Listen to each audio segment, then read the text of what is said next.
Hello good morning friends. सुबह के 7:15 हुए हैं और हम लोग जा रहे हैं अभी माथा टेकने के लिए बाबा बालकनाथ।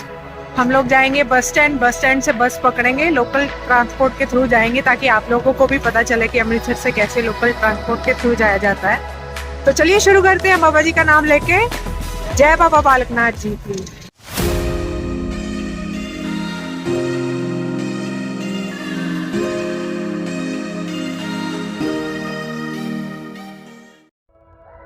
तो हम लोग सुबह निकले 6:30 बजे।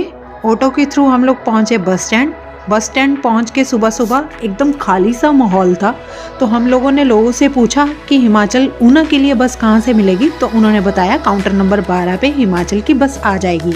हमें बस मिल गई हिमाचल ट्रांसपोर्ट की, जो कि जोगिंद्रनगर तक जानी थी वाया ऊना होके। ये बस के चलने का टाइम था सुबह 7:45 बजे।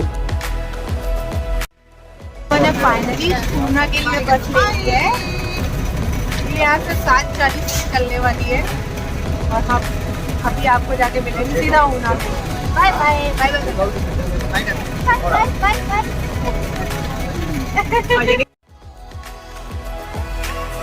जैसे ही हम हिमाचल के बॉर्डर पे एंटर हुए, खिली सी धूप देख के मन बहुत ही खुश हो गया। हमारे ड्राइवर भैया ने बहुत ही आराम से और टाइम पे 12:30 बजे हमें ऊना बस स्टैंड पे उतार दिया और यहाँ से हमारी नेक्स्ट बस थी 1:30 बजे, जो कि हमें काउंटर नंबर 14 से मिलनी थी। अभी हम लोगों ने ऊना से कोई नेक्स्ट बस ले ली है। अभी हम सीधा जाएंगे शार्ट लाइन। तो चलिए सीधा शार्ट लाइन मिलते हैं। बाय, हमको बाय करो। बाय।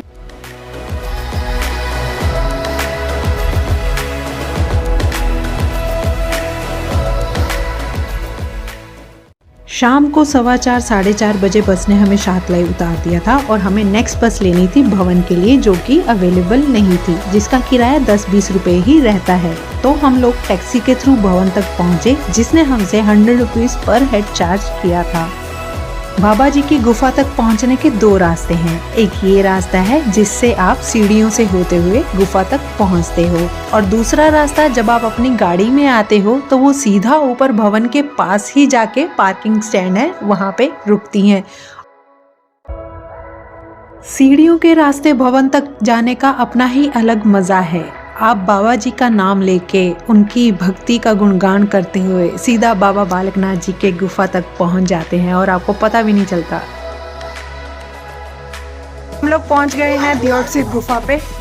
शातलाई पे हमें बस ने उतार दिया था कुछ 4:15 4:30 बजे के करीब। अभी हम लोग टैक्सी लेके आए हैं, ऊपर गुफा की ओर जा रहे हैं। वहीं पे गेस्ट हाउस लेंगे और वहीं पे स्टे करेंगे। ठीक है, तो गेस्ट हाउस लेके आपको बताती हूँ। भवन के पास जो पार्किंग स्टैंड है, वहाँ पे एक बहुत ही खूबसूरत धर्मशाला बनी हुई है। ये धर्मशाला का जो एक दिन का किराया रहता है वो 600 रुपये है और रिसेप्शन पे जाके आप इसकी बुकिंग कर सकते हैं। ये कॉन्टैक्ट डिटेल्स मैं आपको रिसेप्शन के मेन हेड की दे रही हूँ, जो कि आप नोट कर सकते हैं। अभी हम लोगों ने यहाँ पे रूम ले लिया है। यहाँ पे सराय में हमें रूम मिला है 600 रुपीज़ में और 100 रुपीज़ एडवांस है, जो कि बाद में हमें रिफ़ंड हो जाएगा। रूम हमें मिला है सी ब्लॉक में और यहाँ पे हम लोग अभी फ्रेश होके निकल रहे हैं चाय पीने के लिए, क्योंकि हम लोगों को बहुत ज़्यादा भूख लगी हुई है। इसके बाद 6 बजे शायद आरती शुरू हो जाएगी, फिर दर्शन करके हम लोग वापस आ जाएंगे अपने रूम में। देखेंगे अगर घूमने का मन किया तो वो भी करेंगे। चलो बाय, मिलते हैं जल्दी।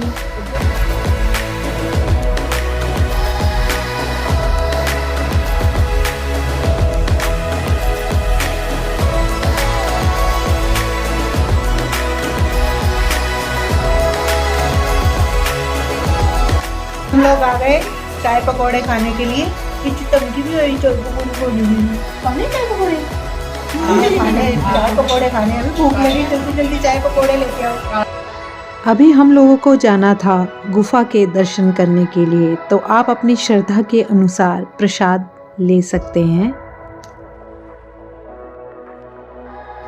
तो चलिए आप भी मेरे साथ, मैं आपको दर्शन करवाती हूँ बाबा बालकनाथ जी के। इतने दिनों से आंखें तरस रही थी इनके दर्शन करने के लिए। फाइनली आज उनके दर्शन करने को मिलेंगे।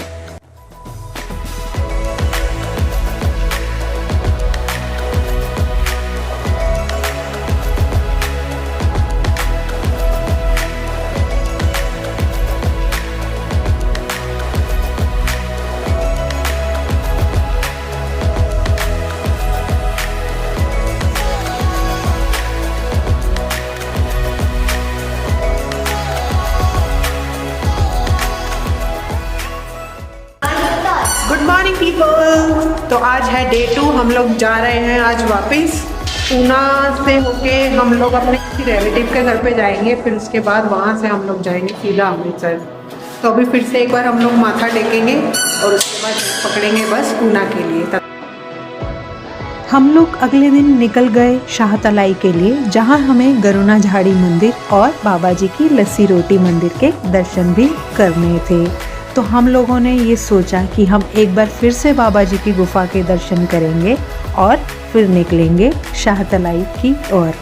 बाज़ारों में सुबह सुबह चहल पहल शुरू हो गई थी।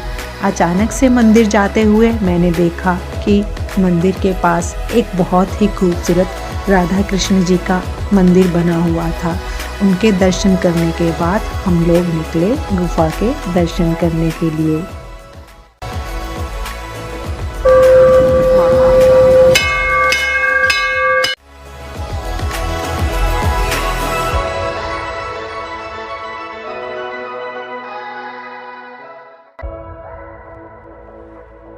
ये वो जगह है जहाँ पे बकरों को चढ़ाया जाता है जब भी किसी की मनोकामना पूर्ण होती है। यहाँ पे बकरों की बलि नहीं दी जाती। कहा जाता है कि जहाँ पे बाबा जी की गुफा है वहाँ पे एक राक्षस रहता था।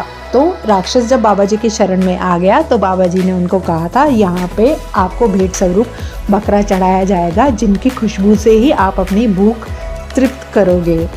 यहाँ पे हम अपनी यात्रा की सफलता का आश्वासन लेने के लिए इनकी पूजा करते हैं और ये कुछ इस तरह से साइन देते हैं जिनसे पता चलता है कि आपकी यात्रा सफल हो गई है।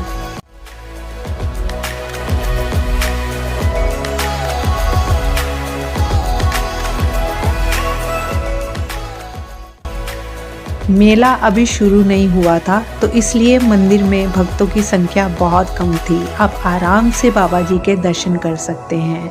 ये है बाबा जी का अखंड धूना जो कि 24 घंटे जलता ही रहता है। इनकी एक चुटकी माथे पे लगाने से आपके हर कष्ट, रोग और पाप दूर हो जाते हैं। और शिव जी का मंदिर भी यहाँ पे है जो कि बाबा बालकनाथ जी के गुरु हैं। इसी तरह हम लोग बाबा बालकनाथ जी के दर्शन करके शाहतलाई के लिए निकल गए। गुफा से तो शाहतलाई का नज़ारा कुछ इस तरह से था।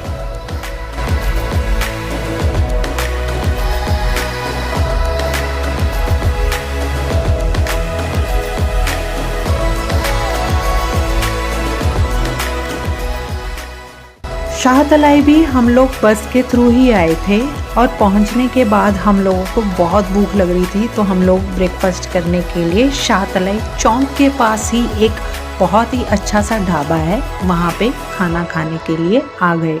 गर्मा गर्म पराठों के साथ चाय पी के मज़ा आ गया था।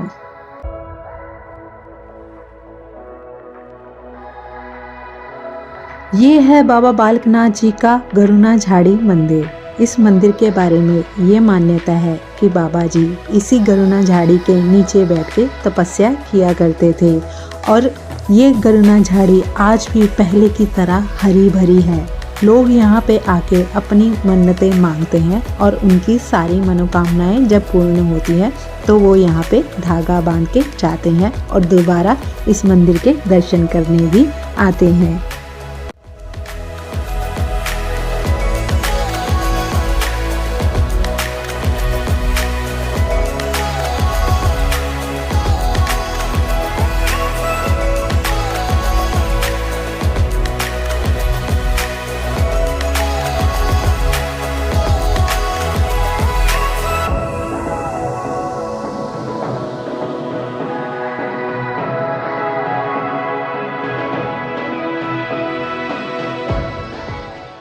बाबा जी का जहाँ जहाँ मंदिर होगा वहाँ पर आपको अखंड धूना भी मिलेगा। अखंड धूने के दर्शन किए बिना तो बाबा जी के दर्शन अधूरे हैं। शाहतलाई आए हो और यहाँ से आपने कुछ खरीदा ना हो, ऐसा हो ही नहीं सकता। ये ले लो, है? ले लो, ठीक ही मैं ये लूंगी। सुंदर